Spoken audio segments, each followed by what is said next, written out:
மக்கள் ஆட்சிக்கு மக்களின் பலம் என்ற தொனிப்பொருளின் கீழ்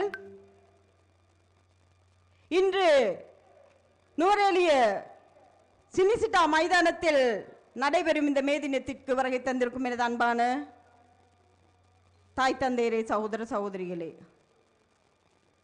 இன்றைய தினமானது உண்மையிலேயே எங்கள் அனைவருக்கும் ஒரு வரவேற்கக்கூடிய ஒரு தினமாகும். ஏன் நாங்கள் அப்படி கூறுகின்றோம்? உங்கள் அனைவருக்கும் தெரியும், இந்த நாட்டின் மக்கள் ஆட்சியை குறை கூறி கொண்டிருக்கும் அநேகமான எதிர்க்கட்சியினரால் ஒன்றிணைந்து கூட ஒரு மே தினத்தை, தொழிலாளர் தினத்தை நடத்த முடியாமல் இருக்கும் இவ்வேளையில் தேசிய மக்கள் சக்தியான நாங்கள் இலங்கை நாடு முழுவதும் இன்றைய தினம் 21 மே தின கொண்டாட்டங்களை இலங்கை வரலாற்றில் முதலாக 21 மே தின கூட்டங்களை நடத்தி கொண்டிருக்கின்றோம். அது மாத்திரமல்ல, இந்த நுவரேலிய மாவட்டத்தில் இங்கு நடக்கும் தொழிலாளர் தினத்திற்கு பதுளை மாவட்டத்தில் உள்ள அநேகமான மக்கள் இங்கு வருகை தந்துள்ளார்கள். இந்த மக்களுக்கு இந்த அரசாங்கம் வந்து 1 வருடமும் 6 மாத காலமும் ஆகும் போது எமது தொழிலாளர்களின் பல உரிமைகளை பெற்றுக் கொடுத்து கொண்டுதான் இன்றைய தினம் நாங்கள் இந்த தொழிலாளர் தினத்தை இந்த இடத்தில் அனுஷ்டிக்கின்றோம்.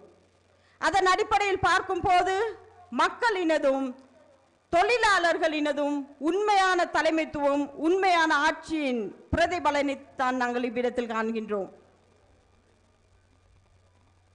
எதிர்க்கட்சிகள் ஒன்றிணைந்து கூட ஒரு மே தின கொண்டாட்டத்தை ஒழுங்கான முறையில் நடத்த முடியாத வேளையில் தான் எமது தேசிய மக்கள் சக்தியான நாங்கள் மக்கள் ஆட்சிக்கு மக்கள் பலம் என்ற தொழிற்பொருளின் கீழ் நுவரேலிய மாவட்டத்திலும் பதுளை மாவட்ட மக்களை இணைத்துக் கொண்டு இந்த மே தின தொழிலாளர் தினத்தை நாங்கள் அனுஷ்டிக்கின்றோம்.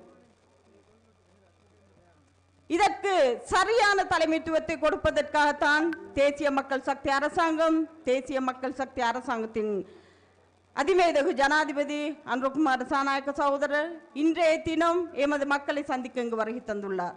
அதே போல் நான் முக்கியமாக கூற வேண்டும், இந்த நாட்டின் தேசிய வருமானத்தில் அதிகபட்சமான டாலரை பெற்றுக் கொடுக்கும் நுவரேலிய பதுளை மாவட்டத்தை வாழும் அநேகமான தோட்ட தொழிலாளர்கள் இங்கு வந்துள்ளார்கள். அது மாத்திரமல்ல, இந்த நாட்டில் உள்ள அனைத்து தோட்ட தொழிலாளர்களும் தனது உரிமைகளை பெற்றுக்கொள்வதற்கு ஒரு சின்ன போராட்டம் கூட இல்லாமல் எங்களது பிரச்சனையையும் தீர்க்க எங்களது ஜனாதிபதி ஆரம்பித்துள்ளார்.